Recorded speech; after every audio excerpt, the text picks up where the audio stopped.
Chapter 2. Meg and Eileen Kelly sat on the high wagon seat, wedged between Emma and Benjamin Browder, and tried to keep her mind on the many things Emma was telling her. The past few hours in St. Joseph were like a nightmare that wouldn't go away. She'd been chosen by the Browders from among all the others who came west on the orphan train, but the memory of facing all those strangers, wondering if any of them would want her, and of being parted from her brothers and sisters kept surging through her thoughts, making her want to cry out in agony. Her spine was stiff as a broom handle. Megan clenched her fingers together tightly and forced herself to listen. "You'll like your new home," Emma told her. She turned to Megan and smiled, her brown eyes sparkling under the deep curve of her sunbonnet. "It's prairie country. There's high grass as far as you can see, and the wind whispers through the grass like soft music." Megan gave a little nod that was supposed to show polite interest and tried unsuccessfully to smile. "Oh, Frances," she thought, "you have Petey with you, and Danny and Peg are together, and Mike can make his way anywhere, but I'm alone, without a brother or sister nearby to comfort or cling to, and I'm terribly afraid." Ben, who was stocky and broad-shouldered, lightly held the horse's reins with his hands that were brown and calloused. "Someday you'll see miles of wheat and corn on the landstead grass," he says. "We're helping the country grow." There was a pause, and Megan knew she was supposed to answer, but her throat was tight, and the tears she was holding back and the words couldn't come. Emma chattered on. "In spite of the dry years, we've kept up a good-sized vegetable garden in back of the house. Have you ever seen vegetables growing?" Mutely, Megan shook her head. "It's a wonderful feeling to make something good grow from a seed. In the early spring, you can help plant. What vegetables do you like? Peas? Lettuce? Cabbage?" Cabbage, boiling in the pot with potatoes. How often have I cooked cabbage and potatoes for the family? Megan wondered. They'd gathered around the table in one room that had been home for as long as she could remember. Ma would dish the food onto their plates and bend her head as she said the blessing to her, with her hair shining red gold in the lamplight.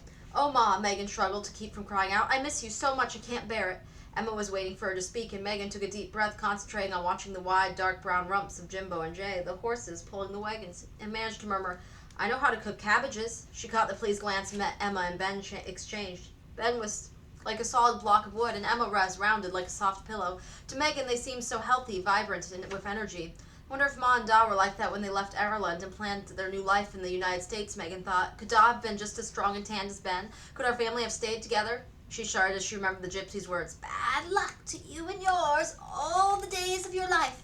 What chance had any of them with a bad luck penny in the family? Emma was speaking again, her voice bubbling with delight. "Our dog Lady's going to have puppies soon. We'll find homes for all the puppies except one. One of them will be yours, and you can choose." Megan blinked and looked up astonished. "A puppy?" she blurted. "For me?" "Only for you. Have you ever had a dog?" Megan shook her head. "And you have a real treat in store for you. A dog can be your best friend." "Best friend?" Megan sighed. "Frances has always been my best friend, and she always will be, even though I may never see her again." As the wagon rolled steadily on, the road began to rise through low, rolling hills covered with golden grasses and rippling and shivering in the afternoon breeze. Megan became aware that Emma had stopped chattering about Lady and the puppies she'd have. To fill the silence, Megan said the first thing that came to her mind. "I can share the puppy with your baby." Ben's eyebrows rose and Emma's hands went to her rounded stomach. She blushed and murmured, "Why, thank you, Megan." Hadn't they realized she'd known what Emma's roundness meant? She was 12 years old, no longer a child. A bird scared out from the grasses and sailed up out of sight, its cry like the wail in Megan's heart. "I'm very good at helping with babies," she said. I had to. Her voice trailed off, sucking down the hard lump that nearly closed her throat. Oh, why had Ma given all her children away? "You'll have a better life than I can give you," Ma had told them. Megan hadn't really understood. How could life be better without Ma there to comfort and hug and laugh with them? All of them had begged to stay with her, but she had given them no choice. Emma's left arm, warm shawl and all, engulfed Megan's shoulders. "We'll stop with friends for the night," she said, "but their house is still a long drive away. Why don't you snuggle up against me and take a little nap? You've been through a great deal today. I know you must be very tired." Shyly, Megan rested her head against Emma's shoulders. Emma tenderly smoothed back her hair, but Megan's spine and shoulders refused to relax. If she let go for even a minute, she would drown in the misery the gypsy had brought upon her and everyone she loved. "Isn't fair to the Browders," Megan thought drowsily. "Should I warn them about the bad luck I carry with me? Should I tell them to send me back? But if they did, where would I go? What would happen to me?" Hands gripped together tightly in her lap, Megan fell into the blurry world of half-sleep. Ben's and Emma's voices murmured over her like a blanket, and the wagon swayed and jounced over the comforting rhythm that shook away the dreams that might have come to taunt her. Megan opened her eyes, shifting and stretching, to discover the sun was low in the orange-streaked sky, and the wagon was bumping along the deeply rut lane that wound upward. At the top of the low hill, drenched in golden light, was a small cabin. Megan rubbed her eyes and stared. There was grass growing on the roof, and a small goat nibbling at the grass. A slender woman burst from the cabin and ran toward them. Two young, tow-headed children streaked after her, shouting and laughing. A man strode quickly from the barn beyond the cabin to join the others. "Nelda!" Emma Browder cried. As soon as Ben reined Jimbo and Jay to a stop, Emma leaped down from the wagon and hugged her friend. This is Megan, who's come to be a part of our family, Emma said.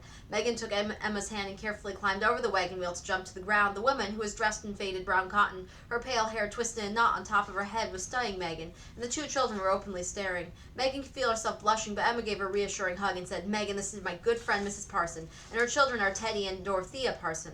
The little girl who took her thumb out of her mouth announced, Papa and Mama call me Thea.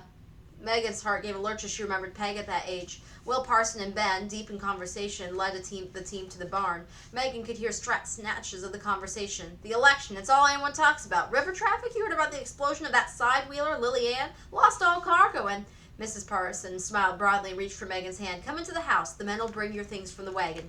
Over her shoulder, she said to Emma, the meal will be a simple one, but filling. I know you're hungry. As soon as the door had closed behind them, Emma helped Megan off of her coat. I brought you a length of cloth. Turkey red, as you wanted, she said to her friend, and Mrs. Parson clapped her hands with delight. The children continued to stare at Megan as she looked around the cabin. It was one room, and in a way it was comforting, because it was like their home with Ma in New York City. This room was much larger than her family's room in New York City, and the walls were logs with clay stuffed in all the chinks and hollows. There were two windows, one facing the front and one the back. A huge iron stove stood next to a large open fireplace at the center of the front wall.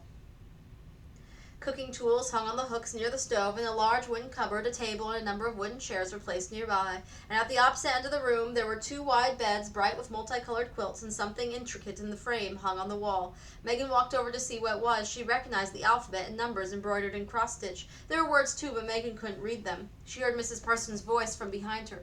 Our daughter Alice made that sampler when she was 10. She was always so careful of her work. I've never seen cross-stitch done any better. Megan glanced around. Where is Alice? For just an instant, shadows darkened Mrs. Parsons' eyes, and she answered, It was a bad winter last year. Many of the children nearabouts were ill. We lost Alice.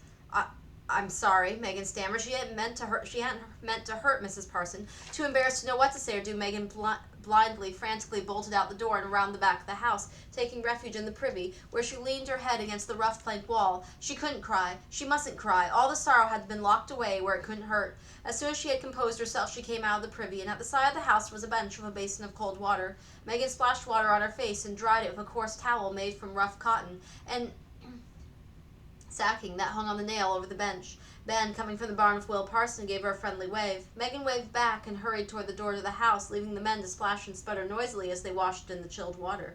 Neither Emma nor Mrs. Parsons remarked on Megan's absence, but Megan could tell they were talking about her. Of course, Mrs. Parson would be curious.